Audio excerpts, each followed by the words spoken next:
Bonjour très chers internautes, c'est toujours avec un grand plaisir que je me tiens encore une fois de plus devant vous par la grâce de Dieu. Et nous allons aborder un nouveau numéro dans cette chaîne, conformément à l'interprétation prophétique de William Branham sur les désorteils de la statue de Nebuchadnezzar.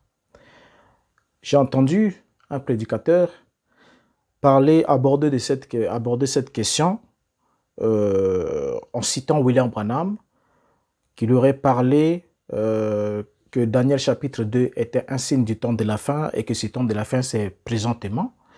Donc avec ce qui se passe en Russie, et entre la Russie et l'Ukraine, et tout ce qui se passe dans le monde, témoigne que nous sommes effectivement à la fin des temps et que l'enlèvement va bientôt avoir lieu, le monde sera détruit, ainsi de suite. Alors, j'aimerais qu'ensemble avec vous, nous puissions aborder cette question, aborder ce point pour répondre aussi expressément aussi à ces prédicateurs qui a fait confiance à William Branham qui lui a interprété Daniel chapitre 2 et que lui aussi il a avalé cette interprétation sans l'avoir étudiée et il a relayé cela envers son troupeau pour enseigner la même chose. Alors, la question qu'on doit se poser ici, est-ce que les désorteils de la statue de Nebuchadnezzar, au fait, nous allons parler de ces désorteils de la statue de Nebuchadnezzar et conformément à ce que dit William Branham là-dessus. Alors, dans le souci de poursuivre toujours avec son évangile de la peur, William Branham interpréta faussement le symbole de Daniel chapitre 2 de la statue de Nebuchadnezzar dans le songe rapporté dans Daniel chapitre 2. Alors, nous allons, comme d'habitude, suivre chronologiquement William Branham. Comment est-ce qu'il va se débrouiller dans cette affaire jusqu'à ce qu'on voit ce que dit la Bible et qu'on confronte les dires de Branham avec les dires de la Bible et en face des faits historiques qu'il a eu à mentionner pour voir si effectivement il avait raison ou n'avait pas raison. Alors, la première citation que nous allons lire de William Branham, nous la prenons dans la brochure « Les 7 âges de l'Église » prêchée le 12 mai 1954. Le paragraphe 51 qui nous dit ce qui suit. 151 qui dit ce qui suit. Et on peut retourner dans l'Ancien Testament, prendre le songe de Daniel.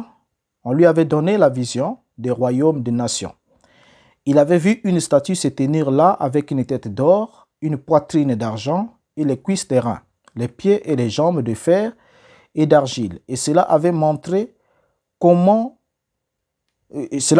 chacun de ces royaumes qui allaient se succéder les uns après les autres, exactement comme la Bible l'avait dit. Et regardez la tête d'or, c'est Babylone, les Mèdes et les Perses, les Grecs et l'Empire romain.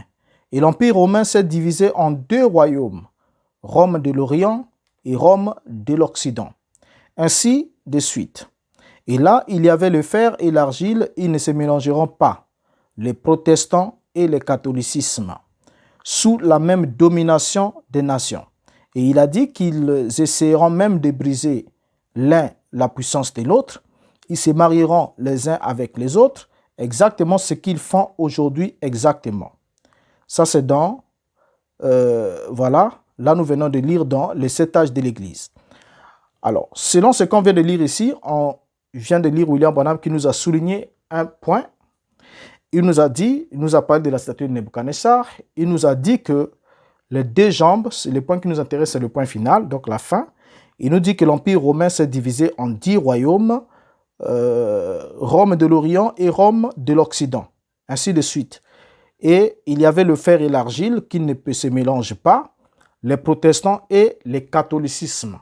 Donc, selon William Branham, les 2 jambes de la statue, bien que la Bible ne nous parle pas du fait que ces 2 jambes soient séparées, mais les 2 jambes de la statue, selon William Branham, c'est l'Empire romain qui s'est divisé en 10 royaumes, c'est-à-dire les 10 orteils, qui sont 10 royaumes de la division de l'Empire romain.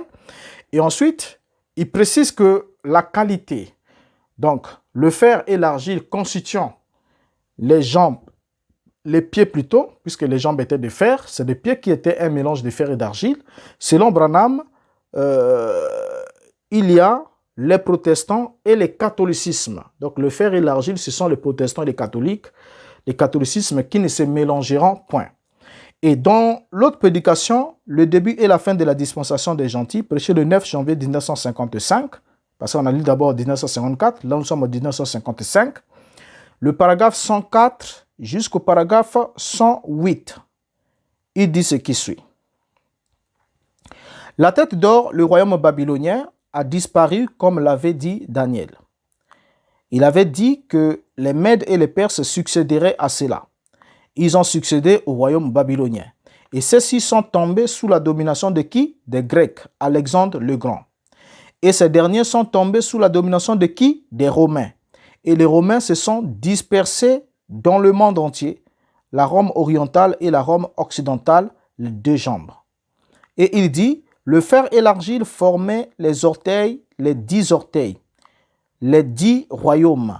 Et il dit qu'ils ne se mélangeraient pas, mais qu'ils se marieraient. Le romanisme et le protestantisme. Fin de citation. Alors, il continue toujours dans la même lancée. On vient de le souligner ici que l'argile, le fer et l'argile, c'est le romanisme et le protestantisme qui ne vont pas se marier. Et selon Branham aussi, les 10 orteils sont 10 royaumes. Alors, continuons à les lire encore, avant de voir ce que dit la Bible à propos ou d'étudier le fond de ces déclarations ici. Lorsque nous prenons encore William Branham dans La sémence du serpent, prêché le 28 septembre 1958, il ajoute, paragraphe 14 jusqu'au paragraphe 15, regardez, retournons, on pourrait retourner dans Daniel et prendre la statue. Regardez la statue, la tête d'or, le royaume de Babylone, les reins, ou l'argent, les Mèdes et les Perses, les reins, Alexandre le Grand et ainsi de suite. Le royaume des Grecs, ensuite les empires romains. La Rome orientale et la Rome occidentale, les deux pieds. Et remarquez dans ces 10 royaumes qui correspondent exactement aux 10 cornes dont nous parlions ce matin, dans chacun de ces 10 royaumes qui devraient s'élever, il y avait du fer mêlé avec de l'argile. Et le fer venait des jambes. Ça, c'était Rome. Et dans toutes les nations qu'il y a sous le ciel, il y a un filet du romanisme, qui y est mêlé par l'entremise de l'Église catholique. C'est exactement ça. Et il n'allait pas s'allier nulle part. Bien, on vient de lire 3 citations. Et dans ces 3 citations que nous venons de lire, il est clair que selon Branham, les 2 jambes de la statue sont les 2 divisions de l'Empire romain, et en une Rome orientale et en une autre Rome occidentale. C'est ce qu'il vient de nous dire dans les citations qu'on vient de lire. Et que le fer et l'argile sont le catholicisme et le protestantisme, toujours selon William Branham. Là, nous en avons lu jusqu'en 1958. Alors, jusqu'en 1958, William Branham avait ce point de vue-là. Le point de vue selon lequel le fer et l'argile, c'était le romanisme et le protestantisme. Et ensuite, les jambes, c'était les 2 divisions de l'Empire romain en une Rome orientale et en une Rome occidentale. Là, nous sommes arrivés jusqu'en 1958. Maintenant, lorsqu'on arrive, selon l'ironie de l'histoire, le 12 octobre 1960, s'est tenue une assemblée générale aux Nations Unies où l'URSS et les USA étaient en train de statuer autour des indépendances de certains pays qui étaient jusqu'alors sous la coupe de certaines puissances coloniales. Alors, quand ils se sont retrouvés, durant cette réunion, le président Nikita Khrouchtchev aurait, parce que cela a été, au fait, cela a été discuté plusieurs fois, mais on va prendre quand même le point de vue qu'il a eu à lui-même valider, Nikita Khrouchtchev. C'est-à-dire qu'il aurait ôté son soulier et tapé sur la table en signe de protestation, selon ce que disait un orateur qui avait la parole, et les présidents russes n'étant pas d'accord, il avait tapé sur le pupitre, et on nous a montré aussi le soulier qui était là, à côté sur le pupitre, qu'il aurait, paraît-il, ôté son soulier et tapé sur la table en signe de protestation. Alors là, nous sommes le 12 octobre 1960. Alors, durant cette réunion, Khrouchtchev proteste de cette manière. Alors, c'est après cet incident diplomatique, cet incident qui s'est produit à l'Assemblée générale des Nations Unies, que William Branham va alors pour la première fois lier Khrouchtchev et Eisenhower à la vision de Daniel chapitre 2. Alors que lorsqu'il a parlé de cette vision de Daniel chapitre 2, plus haut, jusqu'en 1958, il n'a jamais parlé du président russe, Nikita Khrouchtchev, il n'a jamais parlé du président américain Eisenhower. Mais ici, lorsqu'il arrive, lorsqu'il voit ce qui s'est passé aux Nations Unies ces jours-là, William Branham va alors décider d'associer ces deux hommes à la vision de Daniel, à son interprétation de Daniel chapitre 2. Et vous allez effectivement vous rendre compte avec moi qu'à partir de ce moment, William Branham va changer son point de vue, va modifier sa vision, va modifier sa perception de ce passage par rapport à l'actualité qui se déroulait en ce moment-là, parce qu'on ne doit pas l'oublier, on était en pleine guerre froide. Alors, quand William Branham va alors apprendre ça, c'est un mois plus tard qu'il va associer ces deux chefs d'État à son interprétation de la vision de Daniel, du chapitre 2 du livre de Daniel. Et cela va arriver un mois plus tard. Remarquez bien, c'est le 12 octobre 1960 que s'est tenue cette Assemblée générale aux Nations Unies. Et Branham prêche le 25 novembre 1960 et va pour la première fois associer, j'aimerais pas le dire, lui faire dire des choses, mais j'aimerais qu'on le lise lui-même. Parce que généralement, quand le prédicateur vous prêche le message, ils ne prennent pas le temps de suivre chronologiquement William Branham. Il y a même d'autres qui non plus, puisqu'ils ont compris que Branham était versatile. Et lorsqu'ils lisent même les citations de Branham, j'en connais nombreux ici, même que ce soit ici au Congo-Brazzaville ou bien en RDC, quand vous les suivez, vous lire Branham, il dit, frère Branham, il vous lit la citation, des fois il vous donne juste le titre de la brochure, des fois il ne vous donne même pas le titre de la brochure. Pourquoi? Parce qu'ils craignent que vous puissiez faire, vous puissiez constater le changement contradictoire des propos de William Branham. S'il vous donne les références, vous irez vérifier.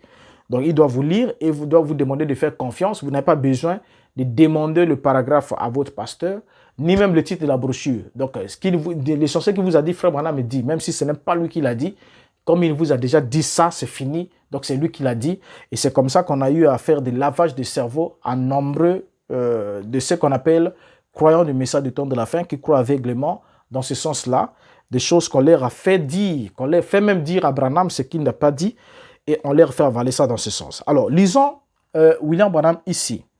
Dans la prédication, une conférence, prêchée le 25 novembre 1960, paragraphe 62, il dit ce qui suit. Eh bien, avez-vous remarqué, savez-vous ce que le nom Khrouchtchev signifie en Russie? C'est la poussière de la terre, ou l'argile. Il était en tête de ces royaumes. Savez-vous ce que Eisenhower signifie? La tête de ceci, le fer. Le fer et l'argile ne peuvent pas se mélanger. Il a ôté son soulier et il a frappé sur eux. Il n'y a pas de mélange. Ils ne peuvent pas se mélanger. Ils ne s'allieront pas l'un à l'autre. Voyez-vous, amis, la chose suivante qui reste, c'est que la pierre se détache la venue du Seigneur pour rouler jusqu'à frapper cette image et l'écraser.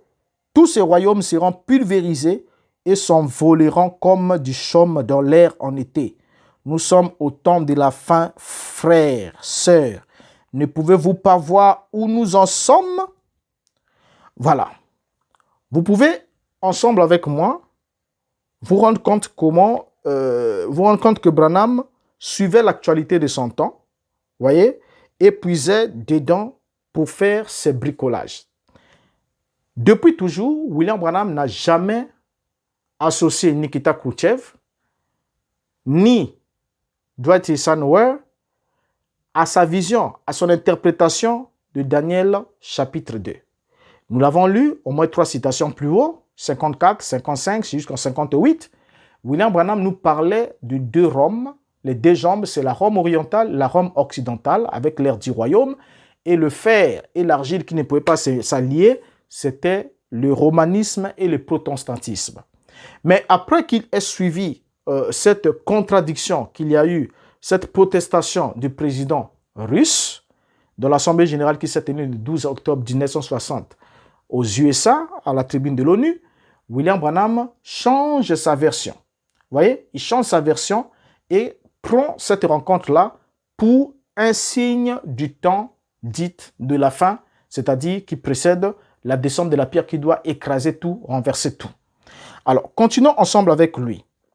William Branham, après nous avoir donné la définition que Khrouchtchev signifierait argile en russe et que Eisenhower signifie fer en anglais, il va continuer dans cette lancée en nous disant ce qui suit dans la prédication, les conférences prêchées le 10 avril 1961. Il continue de dire ce qui suit. Il dit, et maintenant, ici, ils ont eu une autre conférence dont j'aimerais parler juste un instant. La dernière conférence qu'ils ont eue au bâtiment de l'ONU, où l'Est et l'Ouest se sont rencontrés, où Khrouchtchev a enlevé sa chaussure et a frappé le bureau avec. Eisenhower et Khrouchtchev se sont rencontrés, Eisenhower représentant les 5 mondes libres et Khrouchtchev le monde communiste oriental. Et cela est passé par-dessus la tête de beaucoup de gens, sans prier à ce sujet.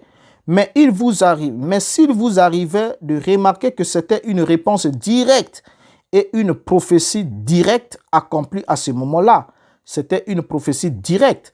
L'Est et l'Ouest avaient accompli exactement ce que Daniel avait dit, qu'il y aurait 10 royaumes qui ne se mélangeraient pas, comme le fer et l'argile ne se mélangeraient pas.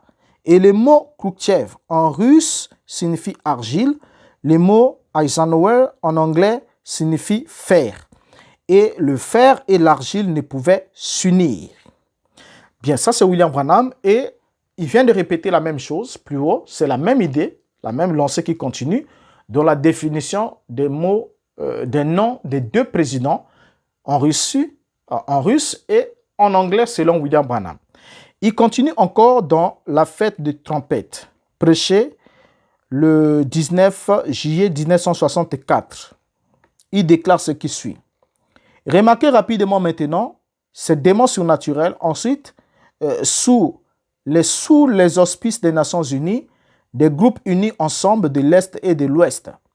Tout comme le pied droit et le pied gauche de l'image de Daniel que Daniel a vu.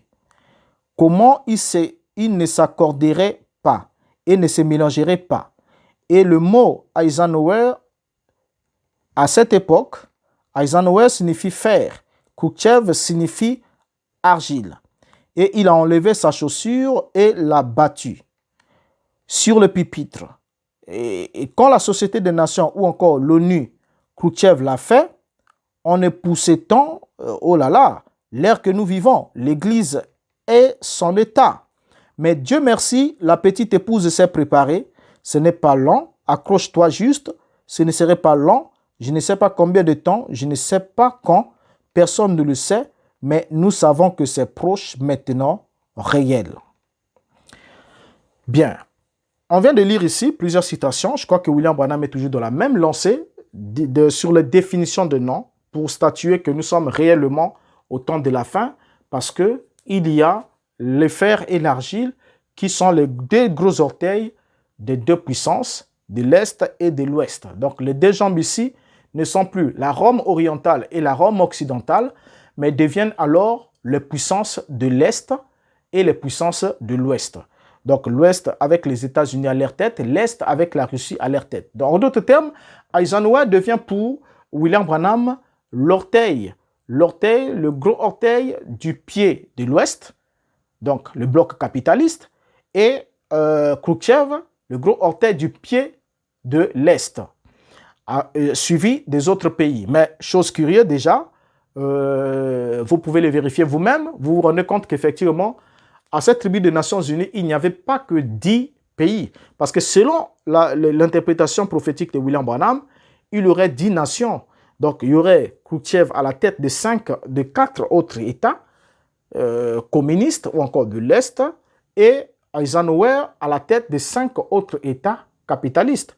Or, si vous comptez le nombre des États qui étaient réunis ce jour-là aux Nations Unies, il n'y avait pas que 10 États. Déjà là, ce point est déjà faux, prophétiquement parlant. Nous pouvons continuer, c'est juste un petit détail.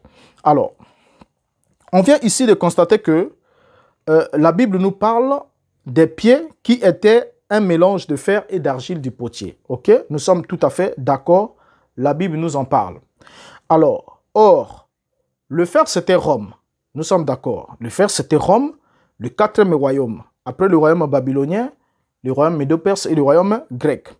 Alors, on retrouve aussi les dents de fer dans la bouche du quatrième animal qui monte de la mer, qui est le symbole de Rome, ce qui atteste réellement que c'est Rome qui était cette puissance-là de fer qui brisait tout dans son passage, ainsi de suite.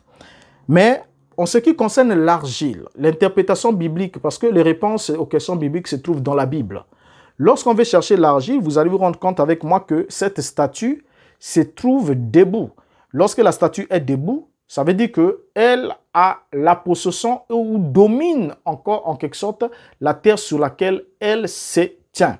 Et ce sont la succession des puissances. La statue de Nebuchadnezzar, c'était la succession des royaumes qui ont colonisé Israël. Israël, c'était la terre, c'était l'argile. Donc, les royaumes qui ont colonisé Israël, il y avait d'abord les Babyloniens, il y a eu ensuite des Médo-Perses, ensuite les Grecs, ensuite les Romains, jusqu'à ce qu'on arrive au tout dernier royaume qui était au niveau des pieds, où il y avait un mélange entre l'argile et le fer dans la fin de la dispensation de ce royaume avant l'avènement de la pierre dont nous parlerons, qui n'a rien à voir avec une seconde venue future, c'est-à-dire une pierre qui viendra ou encore Christ qui viendra un jour pour détruire les royaumes du monde, ce qui n'a rien à voir avec cette statue de Nebuchadnezzar, qui est une fausse interprétation de cette prophétie. Alors, restons ici d'abord avec William Branham sur cette question. Alors, l'argile ici, je l'ai dit que l'argile symbolise Israël. Ce n'est pas moi qui le dis, mais c'est la Bible qui le dit.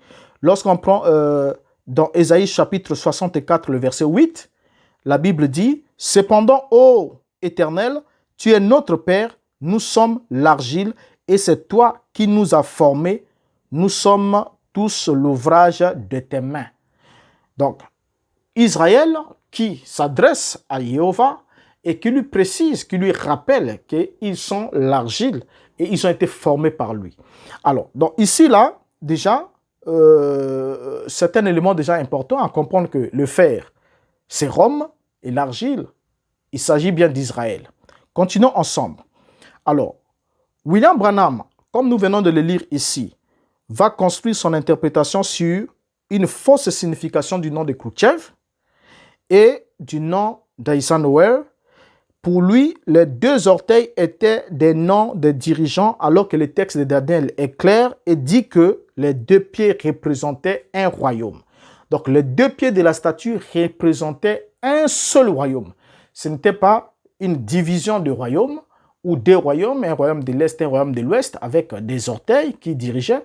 Mais selon la Bible, les deux pieds représentent un seul royaume. Et je n'aimerais pas le dire, mais j'aimerais le lire ensemble avec vous, pour que vous compreniez que les pieds de la statue ne représentaient qu'un royaume. Il s'agissait d'un royaume au singulier, pas de plusieurs royaumes. Donc déjà, la division de ces pieds en deux royaumes distincts, une Rome orientale avant, ensuite une Rome occidentale, après ça devient le bloc de l'Est et le bloc de l'Ouest. Donc toutes ces divisions-là n'ont rien à voir avec ce que dit la Bible. Lisons Daniel chapitre 2, le verset 40 jusqu'au verset 42. Il est dit, « Il y aura un quatrième royaume, fort comme du fer, de même que le fer brise et rend tout, il brisera et rompra tout, comme le fer qui met tout en pièces. Et comme tu as vu le pied et les orteils en partie d'argile, de potier et en partie de fer, ce royaume sera divisé.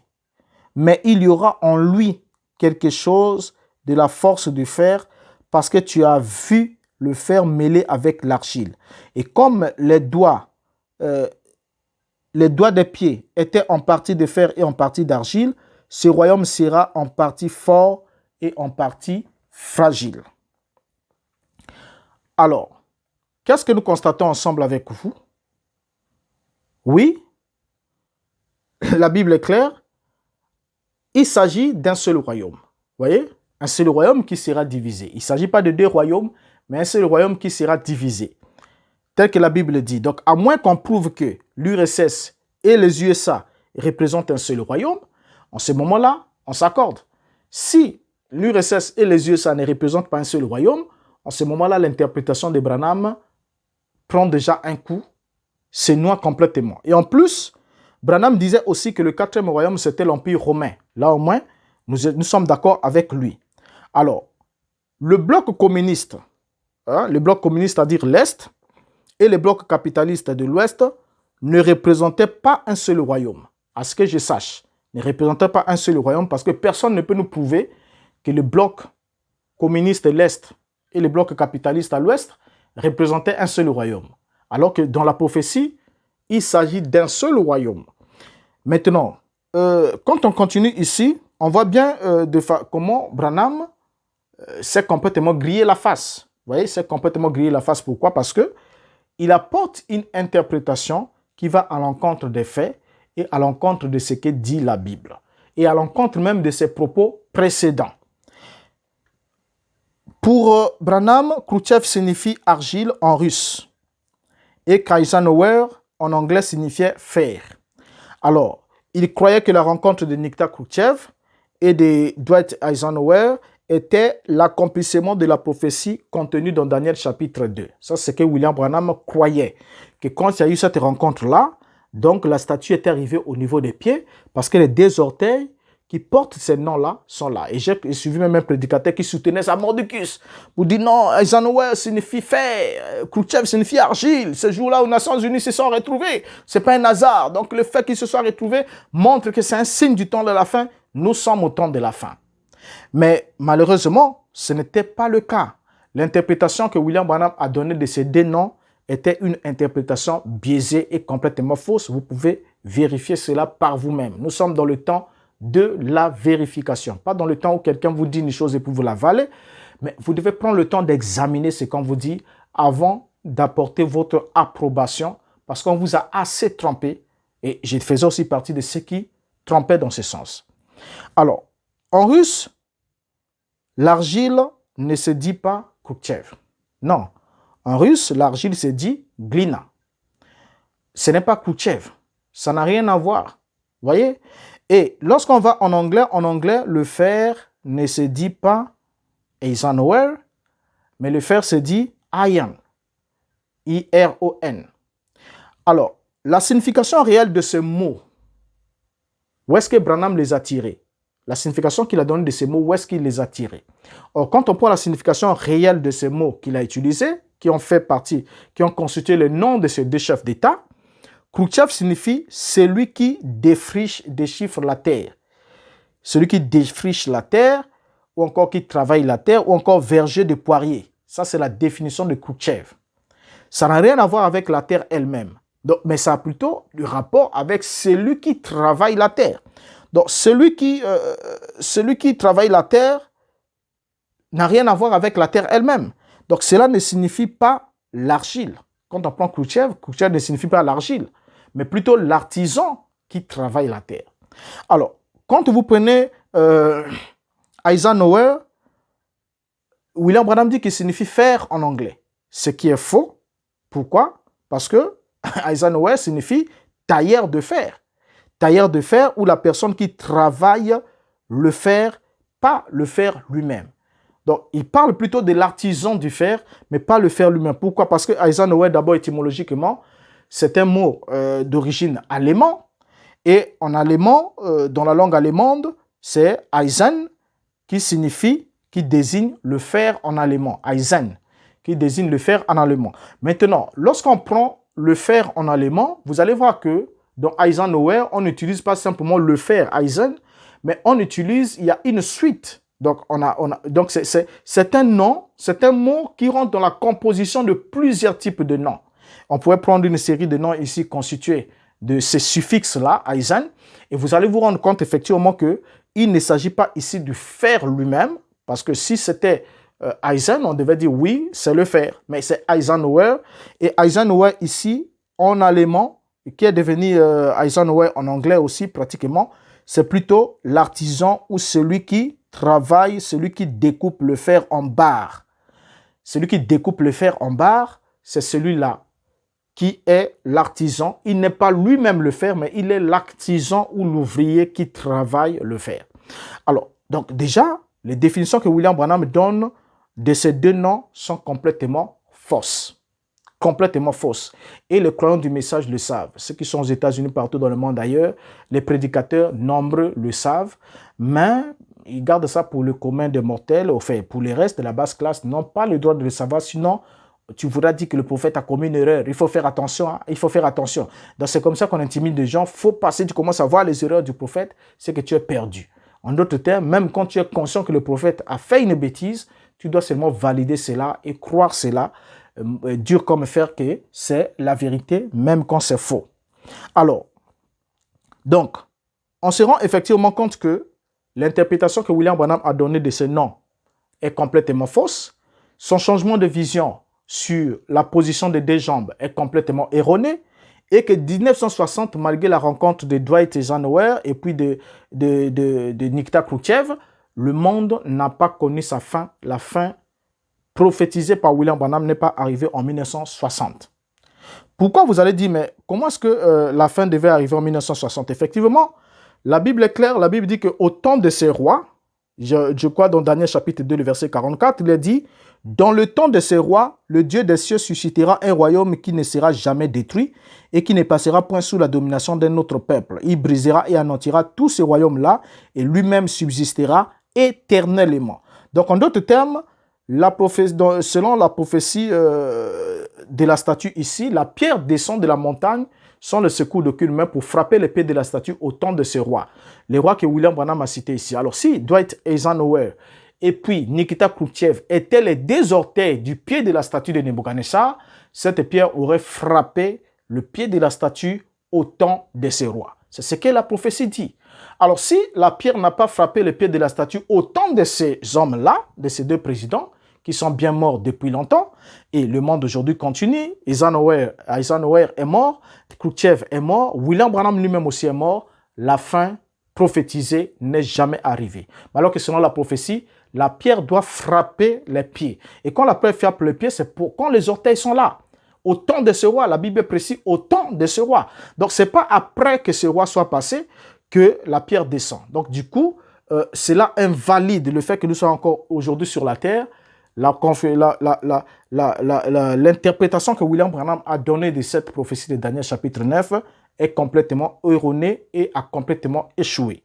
Alors, 1977 non plus n'a pas marqué la fin du monde et Khrouchtchev, Eisenhower et Branham sont tous morts et malgré ça, la vie continue jusqu'à aujourd'hui. Donc, le soulier de Khrouchtchev sous le pupitre n'était pas un signe du temps de la fin parce que cette fin n'est pas arrivée. Et cessez de rêver et suivez ensemble avec moi comment William Branham est changeant et comment il s'accroche à l'actualité et bricole des trucs en fonction de l'actualité pour vous les présenter comme étant une prophétie ou quoi que ce soit qui soit confirmé, alors que ce n'est pas le cas. Alors, je vous prends congé pour ce numéro-ci et vous dis au revoir et à la prochaine. Que Dieu vous garde jusqu'à là, jusqu'à ce qu'on arrive au prochain numéro. Ma prière est qu'il vous garde et qu'il nous éclaire encore davantage. Au revoir.